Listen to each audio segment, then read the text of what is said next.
Hello friends and welcome back to our channel Smart Traders Club. शुरू करेंगे India VIX के साथ में जो 20.59 पे काम कर रहा है। साइडवेज मूवमेंट बोला जा सकता है। दिन के दौरान आपको लॉन्ग लेग डोजी बनता हुआ नजर आया इंडिया विक्स के अंदर में, और जिस तरह से यहां पे लॉन्ग लेग बना है उसी तरीके से निफ्टी और बैंक निफ्टी में हायर एंड लोअर लेवल दोनों ही बनते हुए नजर आए। सो वोलाटाइल सेशन बोला जा सकता है। किसी एक तरफ का ट्रेंड देखने को नहीं मिला, दोनों तरफ के ट्रेंड देखने को मिले हुए हैं। निफ्टी 17,322 पॉइंट्स पे काम करता हुआ नजर आ रहा है। 30 पॉइंट्स कल के मुकाबले डाउन है, और बैंक निफ्टी 216 पॉइंट्स कल के मुकाबले डाउन दिख रहा है। 37,953 पे क्लोजिंग देने में सक्सेसफुल रहा है। 50 पॉइंट्स ऑलमोस्ट नीचे है 38,000, लेकिन फिर भी अभी 38,000 के आसपास है, तो थोड़ा सा पॉजिटिव मोमेंटम हो सकता है अभी भी। जो टेंशन लेने वाली बात है वो ये है कि निफ्टी फ्यूचर फिर से एक बार आपको डिस्काउंट में काम करते हुए दिख रहा है। लगभग 25 पॉइंट्स की हम बात कर रहे हैं, और बैंक निफ्टी फ्यूचर्स के अंदर में भी आपको डिस्काउंट देखने को मिलेगा, और यहां पे लगभग 140 पॉइंट्स के आसपास का डिस्काउंट है। बड़ी बात है ये, अगर निफ्टी और बैंक निफ्टी में इतनी जोरदार बिकवाली जब बिकवाली हुई है तभी तो यहां पे आपको Nifty future bank Nifty future lower level पे दिख रहे हैं। सो अगर इतनी जोरदार बिकवाली हो रही है तो ऊपर के लेवल पे सतर्क रहने की पूरी जरूरत है। ये अभी भी ये इंडिकेट कर रहा है कि ऊपर के लेवल्स पे बायर्स एक्टिव नहीं हुए हैं, तो ऊपरी रेंज में आपको प्रॉफिट बुकिंग आते हुए नजर आएगी। हमने कौन सा ट्रेड इनिशिएट किया था? हमने बाय किया था पहले एक ट्रेड जो हमने इनिशिएट करने की कोशिश की थी 17,400 का कॉल ऑप्शन, 17,350 का पुट ऑप्शन निफ्टी के अंदर में लेना चाहते थे। रीजन क्या था इसे लेने की? क्योंकि जिस लेवल पे काम कर रहा था कंफर्ट फील नहीं हो रहा था। ऐसा लगा था शायद मार्केट थोड़ा सा नीचे जाते हुए नजर आ सकता है, या सिंगल किसी डायरेक्शन में जाता हुआ थोड़ा 200 पॉइंट का नजर आ सकता है। ऐसा हुआ नहीं, और डेफिनेटली जिस रेंज में लेने की बात की गई थी वो 80 से 85, तो ये क्लिक होता हुआ नजर नहीं आया क्योंकि 11 बजे के बाद ये लेवल्स आए। सो हमने इसे अवॉइड करने की कोशिश की। दूसरा जो ट्रेड हमने इसके अंदर में इनिशिएट किया वो लगभग 1122 के आसपास में, या 1120 आप बोल लीजिए। 17,350 का कॉल ऑप्शन लिया गया 80 से 82 के रेंज के बीच में, और तीनों के तीनों टारगेट आते हुए नजर आए। ये दोनों टारगेट के बीच में डिफरेंस काफी कम रखा गया था। रीजन भी इन दोनों के यहां से थोड़ी सी प्रॉफिट बुकिंग देखने को मिल सकती थी, ऐसे चांसेस थे इसके लिए। Anyhow it went up till 146, और हमने इसे लगभग 112 के आसपास में हमारा टीएसएल हिट हुआ, तो इसे निकाल दिया।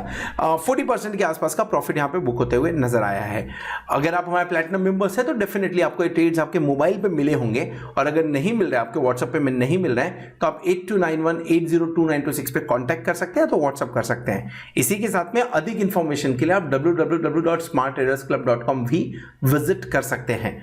अभी तक जो भी ट्रेड शेयर किए लगभग 490, उसमें 73.67% का सक्सेस रेशियो देखने को मिल रहा है। सो 2 दिन की उतार चढ़ाव के बाद में आज ऑलमोस्ट सीमित लेवल में आप बोल सकते हैं, लिमिटेड लेवल के अंदर में एक आपको बेसिकली मार्केट तो घूमता हुआ नजर आया, वोलेटाइल सेशन देखने को मिला हुआ है। अब कल है एक्सपायरी, और इस एक्सपायरी पे क्या एक्सपेक्टेशन रखें उसके बारे में चार्ट के ऊपर समझने की कोशिश करते हैं। फॉर अ चेंज आज बैंक निफ्टी से शुरू करते हैं, और बैंक निफ्टी पे अगर आप नजर डालेंगे तो कल की बेहतरीन रैली या बेहतरीन कैंडल के बाद में आज के दिन में ऊपर के लेवल पे थोड़ी सी थकावट नजर आ रही है। एक बढ़िया पॉइंट यह है कि ये 37,953 के आसपास की क्लोजिंग तो दिया है, लेकिन जो एक इंपॉर्टेंट लेवल होगा 37,600 उसके आसपास जाता हुआ नजर फिलहाल नहीं आया है। ये अच्छी बात है, लेकिन अगर निफ्टी और बैंक निफ्टी पे ध्यान दिया जाए तो ये दोनों कहीं ना कहीं अभी फिलहाल के टाइम पे मूविंग एवरेजेस से रेजिस्टेंस लेते हुए नजर आ रहा है। So if you look at the moving averages, which one I am talking about? I am talking about 100 days का मूविंग एवरेज। वहां पे इंट्राडे आज सपोर्ट लेता हुआ नजर आया है निफ्टी, और ऊपर की तरफ में कहीं ना कहीं आपको 20 डेज मूविंग एवरेज को तोड़ के, यानी ऊपर जब ऊपर से फॉल हुआ है तो उसे तोड़ के नीचे की तरफ क्लोज होता हुआ दिखा है। सो पहला सपोर्ट 100 डेज मूविंग एवरेज के आसपास में आ रहा है, एंड सेकंड सपोर्ट आपके पास में, या रेजिस्टेंस बोल लीजिए इसे, 20 डेज मूविंग एवरेज पे लेता हुआ नजर आया है। क्या समझना चाहिए इससे? कल के दिन में अगर इसके नीचे जाता हुआ नजर आता है तो एक बार थोड़ा सा फॉल बढ़ सकता है। 100 डेज मूविंग एवरेज के नीचे जाना एक निगेटिव इंडिकेशन माना जाता है। क्या करें? तो ऊपर के लेवल पे सेल कर दे क्या? ऊपर के लेवल पे सेल करना सही नहीं है, इनफैक्ट सही लेवल्स पे सेल करना सही है, उसके बारे में बात करेंगे। सो 38,350 38,400, देखिए कल जब रैली हुई थी उसके बाद क्या शुरुआत इन्हीं लेवल्स के आसपास हुई, market down, then recover and then again down, जो लोअर लेवल उसके आसपास में, यानी पूरा का पूरा आपको यहां पे एक दोनों तरफ मूव आते हुए नजर आ चुका है। करना क्या चाहिए? मेरे ख्याल से ऊपर की तरफ में आपके लिए 38,400 38,500 एक इंपॉर्टेंट सेल करने का रीजन अभी नजर आ रहा है, दिख रहा है। सो ऊपर की तरफ में इनकेस अगर आपको 38,400 के आसपास में मिलता है, सो एक बार पीई बाय करके काम कर सकते हैं। स्टॉप लॉस क्या लगाएंगे? स्टॉप लॉस 38,520 का लगा लीजिए, 120 पॉइंट्स बहुत है। एंड नीचे की तरफ में जो लेवल आ सकते हैं वो लेवल हो सकते हैं 38,200 का एंड 38,000 पे नजर रख सकते हैं। सिंस हमने क्लोजिंग दी है 37,863 के आसपास में, माफ करें 37,924 के आसपास में, सो ये काफी ऊपर है और अगर गैप अप हुआ तो शायद ये अपॉर्चुनिटी मिलेगी।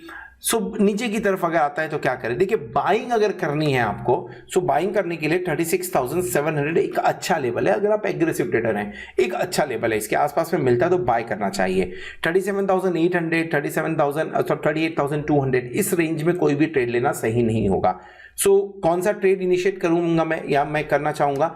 मैं 37,500 का कॉल ऑप्शन, ये थोड़ा सा आपको ऊपर की तरफ दिखेगा लेकिन 37,500 का कॉल ऑप्शन लेना मैं प्रीफर करूंगा यहाँ पे। रीजन क्या है इसका? डेफिनेटली 37,600 होगा तो 37,500 आपको इन द मनी में आ जाएगा, but at the same time normally अगर 37,500 टू 37,300 तक जाने के चांसेस होते हैं। सो थोड़ा सा इन द मनी में तो होगा, बट अगर ऊपर की तरफ मूवमेंट आया तो यहाँ पे फास्ट आपको मूवमेंट आता हुआ भी नजर आ सकता है। स्टॉप लॉस 37,300 के आसपास में, और अगर आप रख सकें तो 37,250 के आसपास में स्टॉप लॉस बनेगा इसका। और टारगेट के लिए बात करें तो टारगेट आपका 38,000 की आप बात कर सकते हैं। Just let me right it properly. 38,000 के बारे में आप बात कर सकते हैं एंड 38,200 38,400 के रेंज के लिए काम किया जा सकता है नीचे के लेवल्स पे। इन लेवल्स पे करना चाहिए क्या? कुछ नहीं, इन लेवल्स में मैं कुछ भी करने के मूड में नहीं हूं। रीजन मार्केट वोलाटाइल है तो दोनों तरफ के ट्रेड देखने को मिल रहे हैं। बैंक निफ्टी के बारे में बात करते हैं। बैंक निफ्टी ऑलरेडी हमने डिस्कस कर लिया है। सो अगर आप बैंक निफ्टी पे नजर डालेंगे तो बैंक निफ्टी में थोड़ा निगेटिव कैंडल बड़ा बना हुआ है, लेकिन निफ्टी के अंदर में उतना बड़ा निगेटिव कैंडल नहीं है। 17,300 को थोड़ा सा प्रोटेक्ट करते हुए या डिफेंड करते हुए दिख रहा है।